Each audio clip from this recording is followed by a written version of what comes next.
હવે આપણે જાણીએ છીએ કે કાર્બન અન્ય પરમાણુઓ સાથે જોડાઈને સંયોજન બનાવે છે. એમાંનું એક સંયોજન છે હાઇડ્રોકાર્બન સંયોજન. કયું સંયોજન છે? હાઇડ્રોકાર્બન સંયોજન. એના નામ ઉપરથી જ ખબર પડશે કે આ સંયોજન કેવું છે, કઈ રીતનું હોય છે ભાઈ. હાઇડ્રો એટલે હાઇડ્રોજન, કાર્બન એટલે એવું સંયોજન કે જેની અંદર હાઇડ્રોજન હોય અને કાર્બન હોય. હાઇડ્રોજન હોય અને કાર્બન હોય એવા સંયોજનને આપણે શું કહીએ છીએ? હાઇડ્રોકાર્બન સંયોજન. આપણે એક ઉદાહરણ તો હાલ લીધું હતું, મિથેનવાળું લીધું હતું ને. અને આપણે હાઇડ્રોકાર્બન સંયોજન કહી શકીએ છીએ કેમ કે આની અંદર કાર્બન અને હાઇડ્રોજન બે જ છે ને. ઓકે, તો આવા સંયોજનને આપણે હાઇડ્રોકાર્બન સંયોજન કહીએ છીએ. તો હવે આની અંદર થશે શું? કઈ રીતે હાઇડ્રોકાર્બન સંયોજનો અથવા કાર્બન સંયોજનો અલગ અલગ રીતે, મેં તમને અગાઉ કીધું કે એ અલગ રીતે જોડાતા હોય છે. હવે કઈ રીતે જોડાશે તેમના બે ભાગ છે. એક તો કે સંતૃપ્ત હાઇડ્રોકાર્બન અથવા સંતૃપ્ત કાર્બન સંયોજનો અને અસંતૃપ્ત કાર્બન સંયોજનો. આપણે એના વિશે જોઈએ, સંતૃપ્ત અને અસંતૃપ્ત વિશે. અહીંયા હાઇડ્રોકાર્બન શબ્દ વાપર્યો છે તો આપણે હાઇડ્રોકાર્બન સંયોજનો બોલવાના, અથવા ખાલી કાર્બન સંયોજનો કહું તો તમારે એવું સમજવાનું કે એ કાર્બન છે અને બીજા અન્ય કોઈ પરમાણુ સાથે જોડાયેલો છે. પણ સંતૃપ્ત શબ્દનો મતલબ શું સમજવાનો? તો કે એક કાર્બન, આપણે કેટેનેશનનો ગુણધર્મ જોયો કે નહીં? કેટેનેશનમાં તમે શું કીધું? એક કાર્બન અન્ય ઘણા બધા કાર્બન સાથે જોડાઈ શકે છે. પણ કાર્બનની શક્યતા કેટલી છે ખબર છે? જુઓ, એક કાર્બન આ રીતે પણ જોડાઈ શકે, એક કાર્બન આ રીતે પણ જોડાઈ શકે, બે બે ઇલેક્ટ્રોનની ભાગીદારી કરીને, કેમ કે સંયોજકતા તો બંનેની 4-4 છે ને, એટલે એમની મરજી પ્રમાણે ઇલેક્ટ્રોન આપી શકે છે. અને આ રીતે પણ જોડાઈ શકે છે.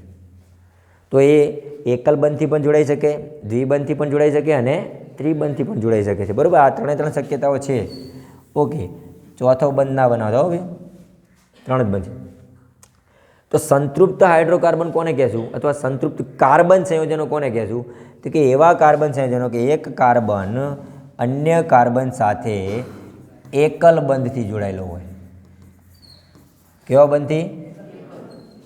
પ્રત્યેક કાર્બન અન્ય કાર્બન સાથે એકલ બંધથી જોડાયેલો હોય, અથવા બીજી રીતે કહીએ તો કાર્બન કાર્બન વચ્ચે એકલ બંધ આવેલો હોય, આવા સંયોજનને સંતૃપ્ત કાર્બન સંયોજનો કહેવામાં આવે છે. અને એ જ સંયોજનમાં જો હાઇડ્રોકાર્બન હોય તો એવા સંયોજનને આપણે શું કહીએ છીએ? સંતૃપ્ત હાઇડ્રોકાર્બન. બસ શબ્દ ખાલી હાઇડ્રોકાર્બન એડ થશે. બરાબર, બે પ્રકારના કહેવાય, એક સંતૃપ્ત હાઇડ્રોકાર્બન અને બીજા સંતૃપ્ત કાર્બન સંયોજન. અને આ સંતૃપ્ત હાઇડ્રોકાર્બન સંયોજન. બેમાં તફાવત શું છે ખબર છે? આ કાર્બન સંયોજન શબ્દ વાપરીએ ત્યારે આયકન કાર્બનની સાથે બીજો કોઈ પણ પરમાણુ હોઈ શકે છે, હાઇડ્રોજન સિવાયનો. સમજ્યા કે નહીં? પણ જ્યારે હાઇડ્રોકાર્બન શબ્દ વાપરવામાં આવે ત્યારે હાઇડ્રોજન તો હોવો જ જોઈએ. ખબર પડી? ઓકે, તો આ કાર્બન સંયોજનો સંતૃપ્ત કોને કહેવાય? તો કે કાર્બન કાર્બન વચ્ચે એકલ બંધથી જોડાયેલા હોય, અથવા કાર્બન કાર્બન વચ્ચે એકલ બંધ હોય એવા સંયોજનને આપણે શું કહીએ છીએ? સંતૃપ્ત હાઇડ્રોકાર્બન સંયોજનો કહેવામાં આવે છે, અથવા સંતૃપ્ત કાર્બન સંયોજનો કહીએ છીએ. દાખલા તરીકે આપણા પાસે આ એક કાર્બન છે અને આ બીજો કાર્બન છે, એમના વચ્ચે શું છે? સિંગલ બોન્ડ, એકલ બંધ જોડાયેલા છે, અને એને આપણે સંતૃપ્ત હાઇડ્રોકાર્બન સંયોજન કહીએ. ઓકે, તો પછી બીજા નંબરમાં શું છે? અસંતૃપ્ત એટલે શું? હા, અસંતૃપ્તનો મતલબ શું સમજવાનો? તો કે કાર્બન કાર્બન વચ્ચે દ્વિબંધ હોય અથવા ત્રિબંધ હોય. બરાબર, કાર્બન કાર્બન વચ્ચે શું હશે? દ્વિબંધ અથવા ત્રિબંધ. આ એક કાર્બન છે, આ બીજો કાર્બન છે, આવી તો લાંબી શૃંખલા છે. ઓકે, તો અસંતૃપ્ત હાઇડ્રોકાર્બનનો મતલબ થાય કાર્બન એ અન્ય કાર્બન સાથે દ્વિબંધ અથવા ત્રિબંધથી જોડાયેલો હોય, આવા સંયોજનને આપણે શું કહીશું? અસંતૃપ્ત હાઇડ્રોકાર્બન સંયોજનો.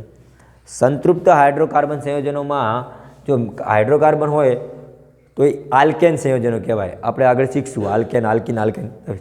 ઓકે, અત્યારે હાલ યાદ રાખો, એને આલ્કેન સંયોજનો કહેવાય. અને અસંતૃપ્ત હોય એને આલ્કીન અને આલ્કાઇન સંયોજનો કહેવામાં આવે છે. હું તમને નેક્સ્ટ શીખવાડીશ. અત્યારે હાલ તમને યાદ ના રહે તો કોઈ ટેન્શન લેતા નહીં, પછી યાદ રહેશે ઓટોમેટિક. બરાબર, તો બે પ્રકારના હાઇડ્રોકાર્બન સંયોજનો છે, એક તો કે સંતૃપ્ત અને બીજા છે અસંતૃપ્ત. સંતૃપ્તમાં શું હશે? કાર્બન કાર્બન વચ્ચે કયો બંધ હશે? એકલ બંધ, એને આપણે સંતૃપ્ત હાઇડ્રોકાર્બન કહીએ.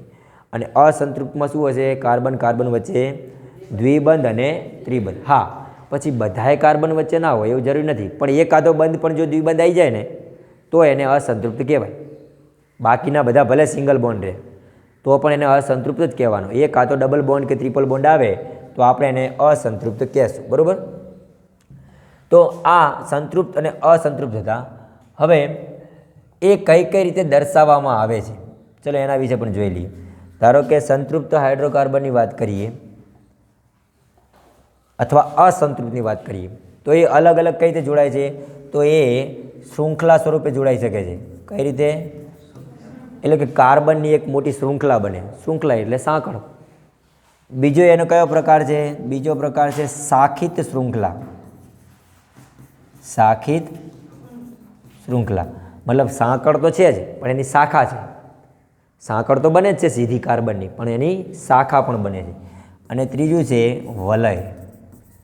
આ ત્રણ સ્વરૂપે કાર્બન સંયોજનો એકબીજા સાથે જોડાઈ શકે છે. ઓકે, આપણે ત્રણે વિશે જોઈએ. જો પહેલું શૃંખલા વિશે જોઈએ. તો શૃંખલા એટલે શું? તો જો આ કાર્બન બીજા કાર્બન સાથે જોડાણો,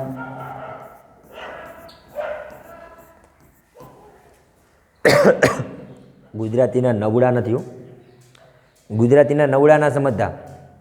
કાર્બન કાર્બન વચ્ચે એકલ બંધ છે, સમજ્યા?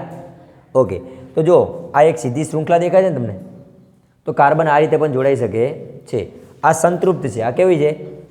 સંતૃપ્ત. કેમ કે અહીંયા તમને એક પણ જગ્યાએ ડબલ બોન્ડ દેખાતો કે પછી ટ્રિપલ બોન્ડ પણ દેખાતો નથી. બધા જ કેવા છે? એકલ બંધ છે. બરાબર. ઓકે, મેં તમને કીધું હતું એક કાર્બનની આજુબાજુમાં કેટલા બંધ હોવા જોઈએ? એકલ બંધ 4. ચલો આના 4 થઈ ગયા, આના 4 થઈ ગયા,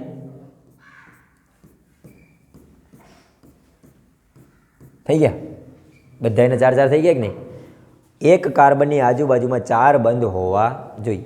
એ પછી સિંગલ 4 હોય, ડબલ 2 હોય, કે એક ડબલ હોય ને 2 સિંગલ હોય, કે એક ટ્રિપલ હોય ને એક સિંગલ હોય. સમજ્યા કે નહીં? ગમે તે રીતે હોઈ શકે. તો ચલો આ સંતૃપ્ત છે. અને બીજું કયું સ્વરૂપ છે આનું? પહેલાં હું સંતૃપ્તનું બતાવી દઉં. શૃંખલા, શાખિત શૃંખલા અને વલય. ઓકે, આ શૃંખલામાં ખબર પડી ગઈ. હવે બીજા નંબરનું લઈએ શાખિત શૃંખલા. મતલબ આપણે એની શાખા બનાવશું. શાખા એટલે ડાળી. ચલો છે આ રીતે. એ અહીંયાથી બીજી એક શાખા કાર્બનની છે, એક અહીંયાથી કાર્બનની શાખા છે.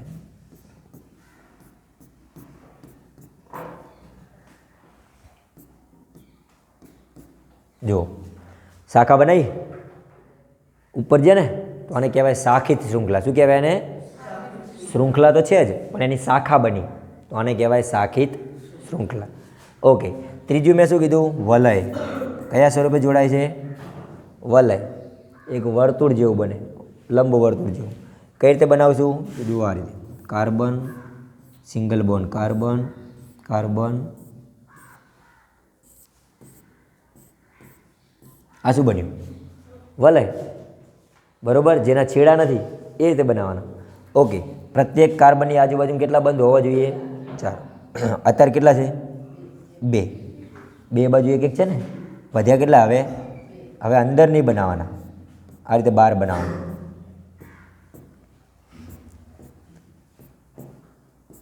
થઈ ગયા 4. હવે આ કણ હું કોઈ પણ પરમાણુ જોડી શકું છું. આ જે લીટા દોરું છું કે નહીં, એ એક ઇલેક્ટ્રોન અથવા એક સંયોજકતાવાળા કોઈ પણ પરમાણુ ત્યાં જોડી શકાય છે. દાખલા તરીકે હાઇડ્રોજન. અહીં બધે હું હાઇડ્રોજન જોડી દઉં તો આ સંયોજન કયા થઈ ગયા? હાઇડ્રોકાર્બન. કયા થઈ ગયા? હાઇડ્રોકાર્બન. અહીં પણ બધે હું હાઇડ્રોજન જોડી દઉં એક તો એ હાઇડ્રોકાર્બન સંયોજન થઈ ગયા. અને આ લીટા છે મતલબ બંધ છે અને એકલ બંધ છે. ઓક્સિજન જોડું તો એ 2 લીટા ભેગા થઈ જાય અને એક ઓક્સિજન થઈ જાય. બે બંધ ભેગા કરીને એક ઓક્સિજન થઈ જાય. સમજ્યા કે નહીં? અને એક હોય તો એ એક ઇલેક્ટ્રોનની ભાગીદારી કરતા હશે એ રીતે. ઓકે, તો આ હતા સંતૃપ્તના ઉદાહરણ. હવે જોઈએ અસંતૃપ્ત. દાખલા તરીકે આ પ્રમાણે જો શાખિત જોઈએ. અસંતૃપ્તની શાખિત કઈ રીતે થાય છે? શૃંખલા જોઈએ. એક કાર્બન, બીજો કાર્બન. જો છે શૃંખલા, પણ વચ્ચે શું આવી ગયો? દ્વિબંધ. મતલબ આને શું કહેવાય? અસંતૃપ્ત. શું કહેવાય આને? અસંતૃપ્ત. ટ્રિપલ બોન્ડનું પણ જોઈ લઈએ છે. ટોટલ કાર્બન આજુબાજુ બંધ કેટલા રાખવાના આપણે 4. ચલો આની બાકી કેટલા છે 3. આને એક જ બાકી, કેટલા બાકી? હવે એક ઉપર બનાવો કે એક નીચે બનાવો એનાથી કોઈ ફરક પડતો નથી. ચલો આને કેટલા બાકી? ચલો હું આને નીચે બનાવી દઈશ. આને કેટલા બાકી? 3. રેડી? ઓકે. આને 1, આને 1 ના આવે, 3 ને 1 4 થઈ ગયા. આને રેડી? સમજ્યા કે નહીં? તો આ અસંતૃપ્તના ઉદાહરણ હતા, પણ કેવા સ્વરૂપમાં? શૃંખલા સ્વરૂપે. જો સીધી શૃંખલા છે ને આ બધી. ઓકે. હવે સાખિતમાં લઈ લઈએ. કોઈ પણ એક જગ્યાએ ડબલ બોન્ડ બનાવી દઉં. હવે ડબલ બોન્ડ બનાવું તો એક બોન્ડ ઓછો કરી દેવાનો. દાખલા તરીકે હું આ એક ડબલ બોન્ડ બનાવું છું, તો એ ડબલ બોન્ડ બનાવે એનો મતલબ શું થયો ખબર છે? એનો મતલબ એવો થયો કે આને એક ઇલેક્ટ્રોન આપ્યો, આને એક ઇલેક્ટ્રોન આપ્યો, અને બંનેનો એક એક બંધ ઓછો થઈ ગયો. તો પછી આનો એક ઓછો કરવો પડશે ને મારે. જુઓ ટોટલ 4 થઈ ગયા. 1 2 3 4. આના પણ જુઓ 1 2 3 4. 4 થવા જોઈએ એટલું યાદ રાખવાનું. ઇલેક્ટ્રોન હોય જેટલા બંધ બનાવો ને ટોટલ 4 બંધ થવા જોઈએ. એ ગણીને 4 બનાવવાના. એટલે મેં જો અહીં બે બાજુથી એક એક ઓછા કરી નાખ્યા. 5 થતા હતા ને તો એક ઓછા કરી નાખ્યા. રેડી? તો આ રીતે 4 4 બંધ મેં આ રીતે બનાવી દીધા. તો આમાં પણ ડબલ બોન્ડ આવી ગયો, શાખા બને છે, તો આને કહેવાય શાખિત શૃંખલા. આ ડબલ બોન્ડ અહીંયા પણ હોઈ શકે, અહીંયા પણ હોઈ શકે, અહીંયા પણ હોઈ શકે, અહીંયા પણ હોઈ શકે, કોઈ પણ જગ્યાએ હોઈ શકે. પણ જો કાર્બન કાર્બન વચ્ચે ડબલ બોન્ડ અથવા ટ્રિપલ બોન્ડ આવે તો એને આપણે અસંતૃપ્ત હાઇડ્રોકાર્બન કહીએ છીએ. અને વલય જોઈ લઈએ. ચલો વલયનું પણ એક ઉદાહરણ લઈ લઈએ. વલયનું એક ઉદાહરણ છે carbon double bond carbon, single bond carbon, double bond carbon.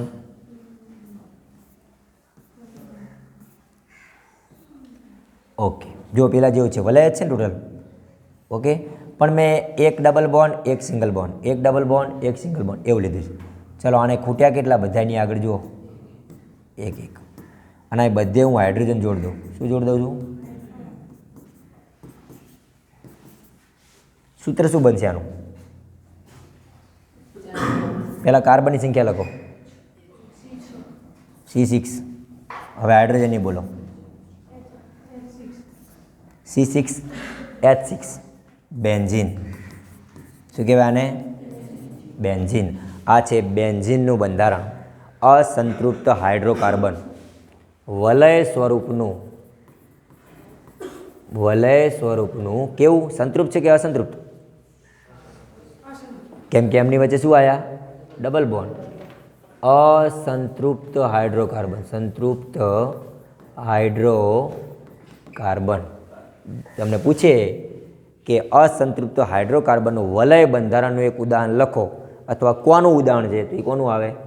બેન્ઝીનનું. નામ યાદ રાખજો, તમારા બુકમાં પણ છે એ રહ્યું, બરાબર.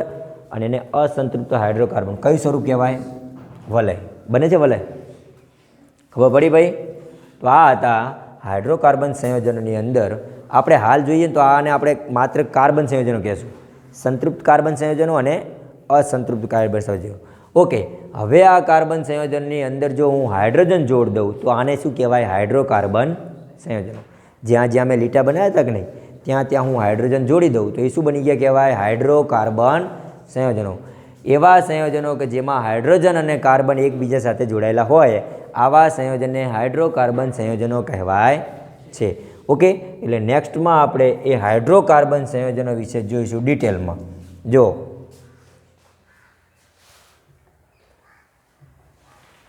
એમના બંધારણીય સમઘટકો વિશે જોઈશું, એને શું કહેવાય છે. અને આ છે બધા હાઇડ્રોકાર્બન સંયોજનો, આલ્કેન, આલ્કીન અને આલ્કાઇન, બરાબર. પેલો આલ્કેન નહીં હોય, અડધો લ હશે, બરાબર. પછી એમના ક્રિયાશીલ સમૂહ વિશે પણ એ નેક્સ્ટ ક્લાસમાં આપણે બધું જોઈ લઈશું. ચલો, જઈ શકો છો.